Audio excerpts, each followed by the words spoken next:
जो है सिलेक्शन आपका होता है। अगर आपने ITI कर रखा हुआ है तो आप इस भर्ती के लिए अप्लाई कर सकते हैं। फॉर्म भरने का जो है फी मात्र 100 रुपये लगता है जनरल OBC को, और SC ST फीमेल विकलांग को 1 भी रुपया एप्लीकेशन फी यहाँ पे नहीं लगता है।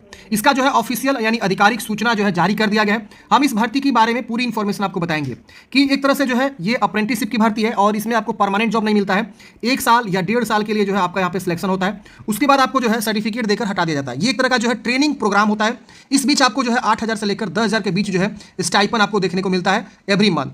तो ये आपकी जो है समझ एक प्रकार से जो भी नए कैंडिडेट्स ITI पास करते हैं ना, अगर वो अप्रेंटिसशिप करते हैं तो उनको आगे फ्यूचर में बहुत सारी चीज़ें सीखने को मिलती है। जब अप्रेंटिसशिप ज्वाइन होते हैं खास करके रेलवे में, तो बहुत सारी चीज़ें उनको सीखने को मिलता है। इसके अलावा जब वो अप्रेंटिसशिप कंप्लीट कर लेते हैं और कहीं भी जॉब के लिए जाते हैं तो उनको ज़्यादा प्रीफरेंस मिलने लगता है कि चलिए आपने जो है अप्रेंटिसशिप किया हुआ है रेलवे में, तो आपको अच्छा खासा काम भी आता होगा, आप बहुत सारे काम सीख भी गए होंगे, तो आपको जॉब ऑफर अच्छे से मिल जाता है। इसके अलावा रेलवे में ग्रुप D की वैकेंसी आती है या और कोई भी टेक्नीशियन टाइप की वैकेंसी आती है तो उसमें ITI मांगता है। इसके अलावा अप्रेंटिसशिप जब आपके पास होता है ना तो उसमें आपको प्रीफरेंस मिल जाता है। इसके अलावा बोनस मार्क्स मिल जाता है। मान लीजिए आपका रिटन एग्जाम में जो है 64 नंबर आया, लेकिन अगर आप अप्रेंटिसशिप करेंगे तो 5 मार्क्स का बोनस मिल जाएगा, तो आपका जो है यहाँ पे मार्क्स बढ़ जाता है। तो इसलिए यहाँ पे क्या होता है ना, अप्रेंटिसशिप आप लोग के लिए जरूरी होता है। अगर आप ITI किए हैं तो अप्रेंटिसशिप आप एक बार जरूर कर लीजिए। अब देखिए यहाँ पे नोटिफिकेशन आज की डेट में जारी हुआ 9/9 को, और यहाँ पे ऑनलाइन स्टार्ट होने वाला है 24/9 से और क्लोज हो जाएगा 23/10 को। और यहाँ पे बोला गया कि ऑनलाइन मोड में आपको फॉर्म को सबमिट करना है। आपका जो लिंक एक्टिवेट होगा आप देख सकते हैं 23/10 को जो है शाम को 5 बजे लिंक एक्टिवेट हो जाएगा।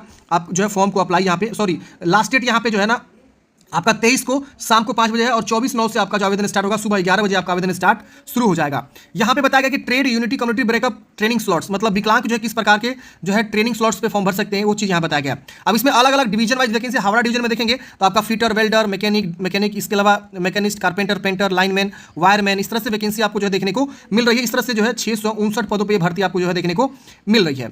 इसकी वजह से आप देखेंगे तो लिलुआ वर्कशॉप में आप देखेंगे तो आपको अलग अलग ट्रेड वाइज वैकेंसी है। आप जिस भी ट्रेड से फॉर्म भरना चाहते हो उस ट्रेड में आपको ITI चाहिए।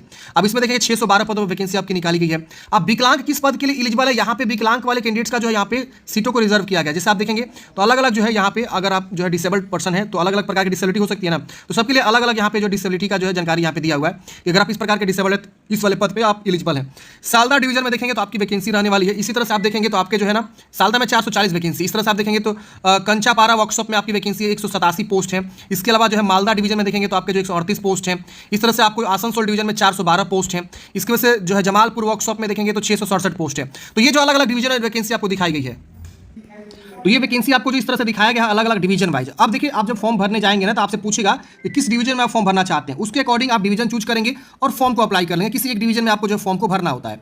अब यहाँ पे विकलांगता के बारे में जानकारी दिया गया है। यहाँ पे आपको एलिजिबिलिटी दिया गया 18, यहाँ पे उम्र सीमा 15 से 24 वर्ष रखा गया। इसके अलावा जो अपर एज में छूट होता है, जैसे आप देखेंगे SC ST को 5 साल और OBC का जो है 3 साल का जो है अपर एज में छूट मिलता है, विकलांग को 10 साल का छूट मिलता है। ये आपका जो रहने वाला है। अब यहाँ पे आप नीचे आएंगे तो यहाँ पे आपको जो है एक्स सर्विसमैन को 10 साल का एज में छूट देखने को मिलता है। तो यहाँ पे आपको एज में छूट के बारे में दिया गया। बाकी जो जनरल टाइप कैंडिडेट्स हैं उनको जो है यहाँ पे 15 से 24 वर्ष की उम्र सीमा है। बाकी अगर वो SC ST से बिलोंग करेगा तो उनका जो है यहाँ पे हो जाएगा 15 से 29 वर्ष। अगर वो OBC से बिलोंग करता है तो उनका उम्र हो जाएगा 15 से लेकर 24 में 3 जोड़ेंगे तो 27 वर्ष हो जाएगा। तो ऐसे उनको जो है उम्र सीमा के बारे में छूट मिल जाता है। बाकी जनरल के लिए वो सेम रहेगा, EWS सेम रहेगा 15 से 24। क्वालिफिकेशन जो है आपका 10th पास होना चाहिए और 50% मार्क्स के साथ पास होना चाहिए। और आप जिस भी ट्रेड से फॉर्म भरना चाहते हैं उसमें आपका जो है ITI होना चाहिए, NCVT SCVT किसी भी ट्रेड से, और यहाँ पे मेडिकली फिट आप होने चाहिए, ये भी यहाँ पे देखा जाता है। मोड ऑफ सिलेक्शन मैंने स्टार्टिंग में बताया कि कोई आपका एग्जाम नहीं होता है, मेरिट के बेस पे आपका जो सिलेक्शन होता है। तो मेरिट आपका बनेगा और जो आपके जो है 10th में और उसके वजह से ITI में जो आपका परसेंटेज होता है ना उसके बेस पे आपका यहाँ पे जो है एक मेरिट बनता है। जिनका अच्छा मेरिट होता है मतलब अच्छा मार्क्स होता है उनको जो है ऊपर से जो है फिल्टर कर लिया जाता है और उनको सेलेक्ट कर लिया जाता है सीट के अकॉर्डिंग, समझ रहे ना। तो ये आपका जो यहाँ पे सिलेक्शन होता है मेरिट के बेस पे, कोई इसमें जो है रिटन एग्जाम वगैरह नहीं होता है। इसके बाद आपको जो डॉक्यूमेंट्स वेरिफिकेशन होता है, फिर आपका जो एक छोटा सा मेडिकल होता है, फिजिकल आपके मेंटलिटी वगैरह के बारे में जानकारी मतलब ली जाती है कि आप बिल्कुल स्वस्थ हैं कि नहीं है। एक छोटा सा मेडिकल होता है। फिर आपको आता है एप्लीकेशन फी, तो 100 रुपये एप्लीकेशन फी लगता है जनरल को और EWS को OBC को। बाकी लिखा गया no fee is to be paid by SC ST विकलांग और वुमेन पर्सन। तो इन सब कैंडिडेट्स को जो है कोई फी नहीं लगता है। बाकी जनरल OBC EWS को 100 रुपये मात्र एप्लीकेशन फी देना होता है फॉर्म भरने के लिए। फॉर्म कैसे भरना है, जैसे आवेदन स्टार्ट होगा इस वेबसाइट से मैं जो आपको फॉर्म भर के बता दूंगा, स्टेप बाय स्टेप फॉर्म भर के आपको मैं स्पेशल जो एक वीडियो बना दूंगा कैसे फॉर्म को भरना है। तो चैनल को सब्सक्राइब जरूर कर लीजिएगा। डॉक्यूमेंट्स क्या लगता है, तो यहाँ पे आपको कलर पासपोर्ट साइज फोटोग्राफ लगता है, स्कैन कॉपी फोटोग्राफ का आपको चाहिए अपलोड करने के लिए और JPG फॉर्मेट में। इसके अलावा बोला गया कि जो आप अपलोड करेंगे फोटोग्राफ हो उसका 10 कॉपी आप एक्स्ट्रा भी अपने पास रखेंगे फ्यूचर पर्पस के लिए।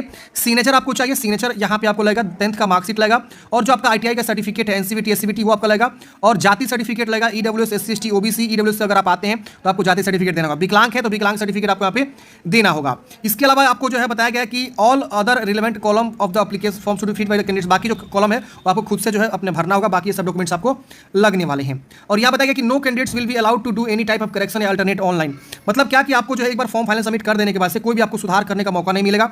तो फॉर्म आपको अच्छे से भरना है, कहीं पे भी गलती आपको नहीं करना है। जब आप फॉर्म भर लेंगे तो उसका जो प्रिंट आउट निकलता है वो आप जरूर निकाल लेंगे फाइनल सबमिट करने के बाद से, फ्यूचर में आपसे मांगा जाता है।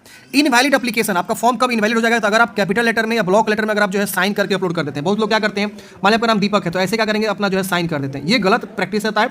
आपका दीपक नाम है तो ऐसे दीपक और यहाँ पे ऐसे बना के आप साइन कर सकते हैं, ये गलत हो जाता है, ये साइन सही रहता है। आगे का पहला अक्षर कैपिटल रख सकते हैं, बाकी आप स्मॉल रख के साइन करते हैं। बहुत लोग पूरा का पूरा कैपिटल रख देते हैं तो वो गलत होता है। इसका से लेफ्ट थंब इंप्रेशन सिग्नेचर अगर आप सही से नहीं अपलोड करेंगे और कुछ ब्लरनेस टाइप का हो जाएगा तो इस तरह से भी आपका जो है यहाँ पे रिजेक्ट हो जाएगा। More than one application form ज़्यादा भर देंगे तो आपको जो है यहाँ पे एक से ज़्यादा वैकेंसी मतलब एक से ज़्यादा पद मतलब एक से ज़्यादा आप फॉर्म भर देंगे, डुप्लीकेट फॉर्म जिसको बोलते हैं, तो भी आपका फॉर्म रिजेक्ट हो जाता है। अगर आपका फी जो लग रहा है वो फी जमा नहीं करेंगे तो भी आपका रिजेक्ट हो जाएगा। कास्ट सर्टिफिकेट है वो जो भी डॉक्यूमेंट्स यहाँ पे अपलोड मांगेंगे वो नहीं अपलोड करेंगे तो भी आपका फॉर्म रिजेक्ट हो जाएगा। तो ये सारे जो रिजेक्शन के कारण हो सकते हैं अगर आप फॉर्म सही से नहीं भरेंगे तो। इसके अलावा जो है आपका यहाँ पे जो है ये नोटिफिकेशन समाप्त होता है, बाकी यहाँ पे जो फॉर्मेट वगैरह दिया गया है मतलब एप्लीकेशन वगैरह का, और इसके अलावा और भी बहुत सारा जो है यहाँ पे जानकारी दे रखा हुआ है। तो आशा करता हूँ फ्रेंड्स आपको इस भर्ती के बारे में जानकारी मिला होगा। अगर आपके मन में कोई भी डाउट्स है कमेंट बॉक्स में पूछिएगा। जैसे प्रॉपर आवेदन स्टार्ट होगा हम प्रॉपर वीडियो बना देंगे, कैसे आपको फॉर्म को भरना है, स्टेप बाय स्टेप फॉर्म भर के बता देंगे। ये अप्रेंटिसशिप की भर्ती होती है, परमानेंट जॉब आपका नहीं होता है। मिलते हैं नेक्स्ट वीडियो में। जय हिंद, आपका दिन शुभ हो।